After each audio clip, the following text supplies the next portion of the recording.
안녕하세요, 한상기입니다. 오늘 소개해드릴 차는 메르세데스 벤츠의 더 뉴 GLC입니다. GLC는 메르세데스 벤츠의 핵심 모델 중 하나죠. 국내에서는 E클래스가 가장 많이 팔리지만 글로벌에서는 GLA와 함께 메르세데스의 핵심 모델 중 하나입니다. 이번에 출시된 더 뉴 GLC는 GLC의 부분 변경 모델이고요. 말 그대로 안팎의 디자인과 편의 장비가 부분적으로 바뀌었습니다. GLC와 쿠페 두 가지로 나오고요. 트림은 GLC와 쿠페 모두 일반형과 프리미엄 두 가지죠. 참고로 이번에 시승하는 차는 GLC 300 포매틱 쿠페입니다. GLC는 그 플러그인 하이브리드를 제외하면은 쿠페가 일반형 GLC보다 2배 정도 더 많이 팔렸죠. 더 뉴 GLC는 가솔린 2.0 터보 모델이 우선적으로 출시가 됐고요. 차후 디젤 모델도 추가될 예정입니다. 부분 변경인 만큼 외관의 차이는 그렇게 크지 않습니다.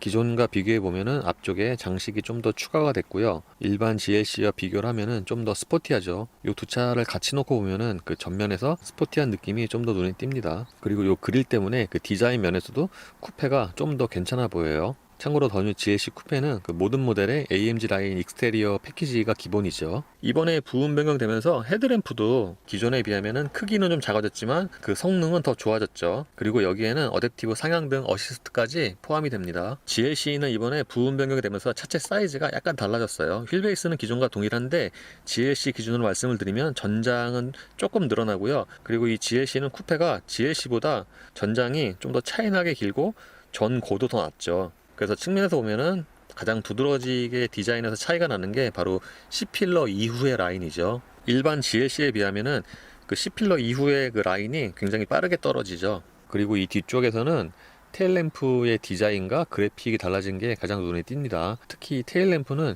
점등이 됐을 때 그래픽이 바뀐 게 눈에 확 들어오죠. 요거는 기존의 디자인이 더 낫다고 생각하시는 분도 있을 것 같아요. 리어 범퍼 하단의 디자인도 일반 GLC보다 더 스포티합니다. 요즘에 많은 신차들이 그렇듯이 이 머플러는 장식인데요. 자세히 보시면은 안쪽에 플라스틱으로 막혀 있죠. 근데 이 머플러 장식이 GL이만큼 그렇게 예쁘진 않아요. 실내도 디자인의 변화가 그렇게 크진 않습니다. 기본적인 디자인은 동일하고요.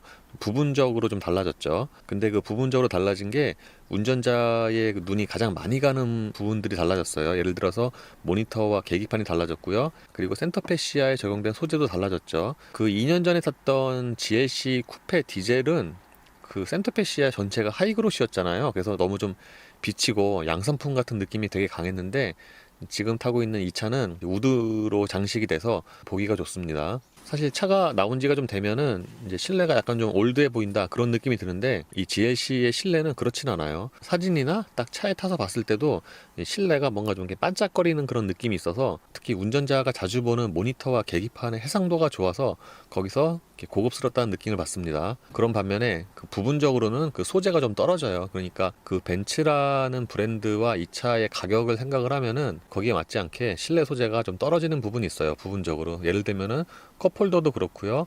그 선글라스 수납함도 그렇고요. 그리고 센터 패시아에 적용된 우드 같은 경우에는 보기에도 되게 좋고 만졌을 때도 고급스러운데 저기가 이렇게 좀 약간만 좀 세게 눌러도 저기서 좀 소리가 발생을 하죠. 모니터는 터치 스크린으로 조작을 할 수도 있고요. 이 컨트롤러도 조작을 할 수가 있습니다. 근데 모니터와 운전석의 그 거리가 그렇게 멀지 않아서 저는 이렇게 터치 스크린으로 해도 그렇게 불편하진 않아요. 지금이 홈 화면이고요. 이렇게 넘겨가면서 주요 메뉴로 접근을 할 수가 있습니다. 아이콘은 굉장히 큼직큼직해서 눈에 좀 잘 들어오고요.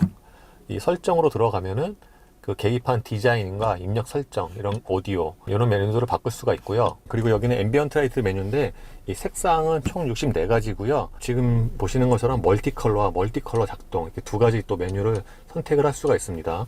이 무드 조명의 적용 면적은 꽤 넓은 편이어서 지금 보시는 것처럼 도어 트림은 물론 이 발치까지 이 앰비언트 라이트가 모두 적용이 되어 있죠. 대부분의 차들처럼 이 차 역시도 그 좀 파란색 계열이 가장 괜찮지 않나 싶어요. 그리고 이 아래쪽의 디자인은 기존과 동일한데 여전히 좀 사용하기가 쉬운 디자인이에요. 버튼의 크기는 좀 작지만 참고로 이 차는 통풍은 없고요. 여기에 적용된 이 우드 같은 경우에는 좀 나무 결의 느낌을 좀 잘 살렸어요. 그래서 만져보면은 이게 색깔도 좋지만 이 만졌을 때 그 촉감도 괜찮습니다. 계기판도 최신 디자인으로 바뀌었죠. 이 스포크 왼쪽에 있는 버튼들로 계기판에 있는 디자인이나 메뉴를 컨트롤할 수가 있고요. 요거는 이제 다른 최신 모델과 동일하죠. 지금이 홈 화면이고요. 여기서 이렇게 스크롤을 해서 주요 메뉴로 접근을 할 수가 있습니다. 계기판 디자인은 세 가지로 바꿀 수가 있습니다. 지금 이 프로그레시브고요. 요게 클래식, 요게 스포츠입니다. 스포츠보다는 프로그레시브가 오히려 가장 더 스포티하지 않나 싶어요. 요 화면에서는 HUD의 위치와 밝기, 디스플레이 되는 내용을 선택을 할 수가 있습니다. 실내에서 계기판과 모니터 이외에 운전대도 달라졌습니다. 이 운전대의 기본 디자인은 3스포크로 기존과 동일한데 그 림에 적용된 소재가 더 좋아졌어요.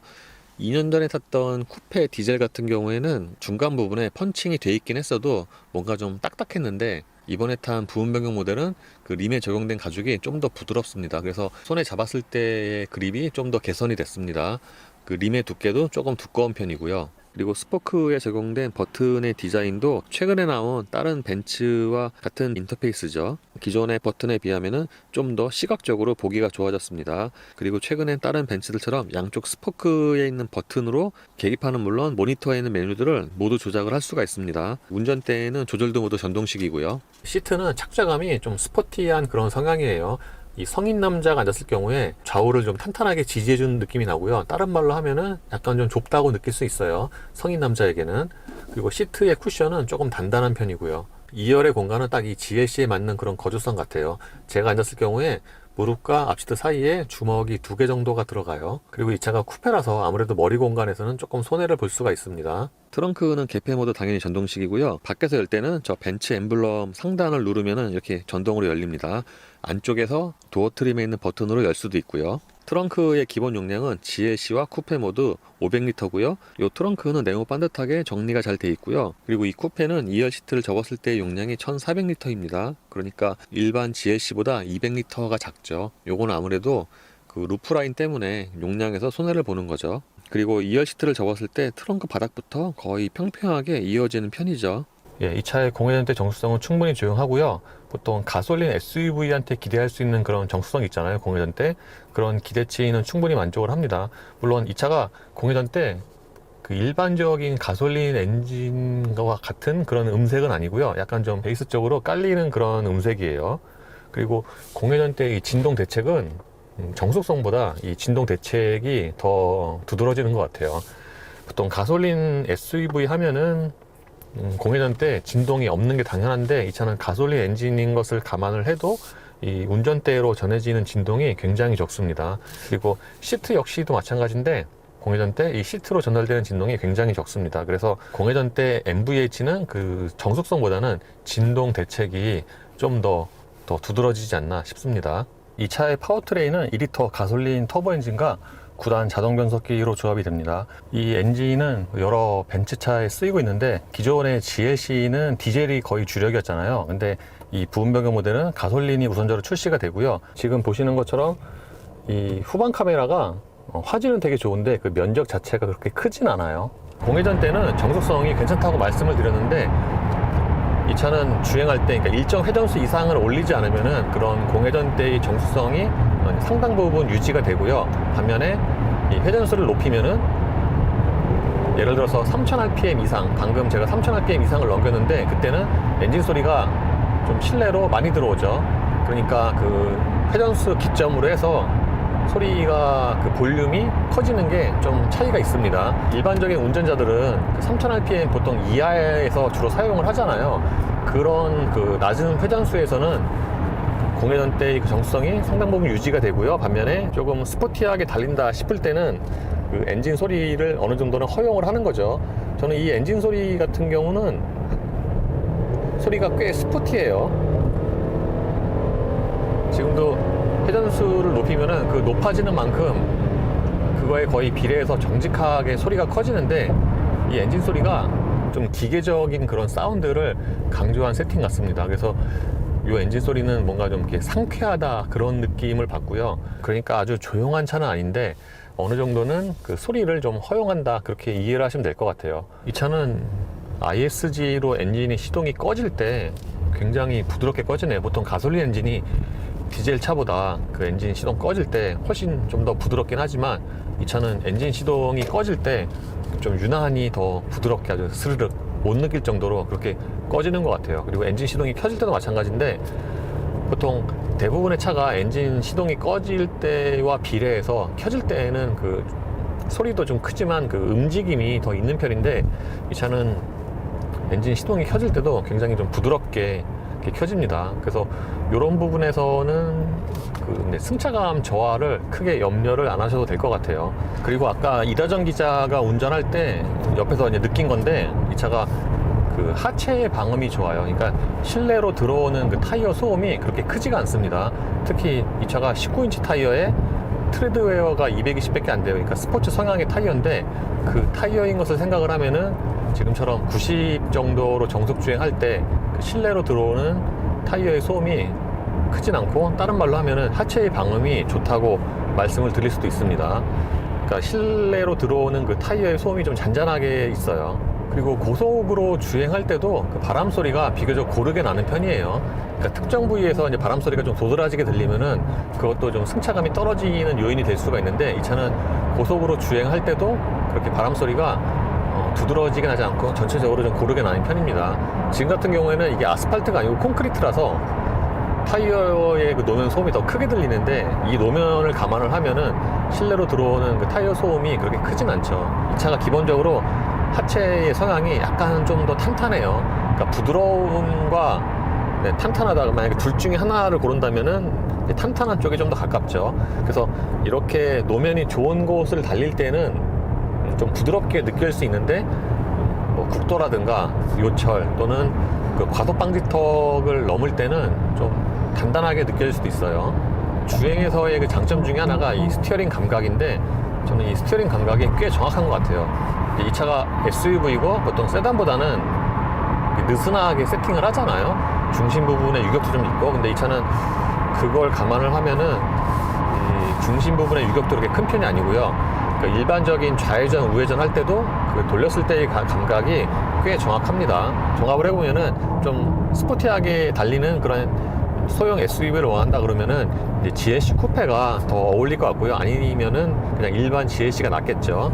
이번에 GLC 부분 변경 모델을 간단하게 타봤는데요. 사실 변화의 폭이 그렇게 큰 편은 아닌데, 기존에 비하면은 뭐 여러 가지 편의 장비도 조금 좋아졌고, 특히 GLC 같은 경우에는 이게 딱 적당한 사이즈의 배치가 달린 소형 SUV라서 기본적으로 인기가 많은데, 참 이번에 부분 변경을 거치면서 그런 좀 세부적으로 상품성이 더 좋아져서 이 페이스리프트도 좀 더 잘 팔릴 것 같아요. 그리고 좀 아쉬운 거는 이제 가격이 좀 되잖아요. 그 가격을 생각을 하면은 좀 세부적인 편의 장비에서 좀 아쉬운 부분이 있죠. 이 차는 이제 프리미엄은 아니지만 차로 유지는 물론 어댑티브 크루즈 컨트롤도 없기 때문에 요즘에 이제 국내 소비자들이 그런 거에 좀 많이 민감한데, 그런 부분에서는 좀 아쉬울 수가 있겠습니다. 이 실내 탔을 때 그 눈으로 보는 것보다 그 실내의 내장재가 그렇게 썩 좋진 않아요. 그래서 요즘에 벤츠는 계기판이나 모니터 이런 액정의 그 화질이 되게 좋아서 딱 처음에 실내에 탔을 때는 디자인이 되게 좋다라고 느끼게 되는데, 이제 자세히 보면은 그 실내 내장재가 좀 부분적으로 떨어지죠. 그러니까 다 떨어지는 건 아니고 좀 눈에 좀 잘 안 띄는, 예를 들어서 이런 센터 패시아 쪽, 이 아래쪽 눈에 잘 안 보이는 이 컵홀더 같은 경우에는 이 클래스와 비슷한데, 이 클래스도 이런 플라스틱의 좀 재질이 떨어지거든요. 선글라스 수납함도 그렇고 실내에서 이 선글라스 수납함의 소재가 가장 떨어지지 않나 싶습니다. 이런 플라스틱이 되게 얇고요. 그리고 여기에 이제 깔려있는 고무도 좀 그렇게 고급스러운가는 좀 거리가 있죠. 변속기 같은 경우에는 제가 최근에 다른 벤츠 탈 때도 말씀을 드렸는데, 그 7G 트로닉 시절보다 이 9G 트로닉은 훨씬 좋아요. 7G 트로닉 시절에는 거의 이제 풀모델 체인지 될 때까지 변속 충격이 계속 있었는데, 이 9G 트로닉은 그 7G 트로닉 시절에서 이제 많이 학습을 해서 그런 좀 자잘한 변속 충격을 많이 잡은 모습이에요. 그리고 이 차가 급 출발하지 않으면은 2단으로 출발하는 경우가 꽤 많고요. 많은 그 다단화 변속기가 그렇듯이 일상적인 상황에서는 그 9단이 좀 늦게 들어가죠. 지금 같은 경우에도 시속 90이 넘으니까 이제 9단이 들어가고요. 그 이하에서는 8단으로 주행을 하죠. 그리고 이 차는 기본적으로 파워트레인이 좀 스포티한 세팅인데, 그러니까 C 모드에서도 이 가속 페달의 세팅이 좀 반응이 좀 빨라요. 그러니까 대략 한 한 20-30%만 밟아도 엔진이 금방 반응을 하죠. 근데 이 드라이브 모드를 스포츠나 스포츠 플러스로 바꾸면은 그거보다 좀 더 엔진의 반응이 빨라지고요. 그리고 이 차는 전방이나 그 좌우 시야도 다 괜찮은데 이제 이 차가 쿠페잖아요. 그렇다 보니까 저 뒤쪽에 그 유리창 면적이 좀 좁아서 이 후방 시야는 좀 제한적입니다. 예, 이로써 더뉴 GLC 쿠페의 시승을 마치겠습니다. 감사합니다.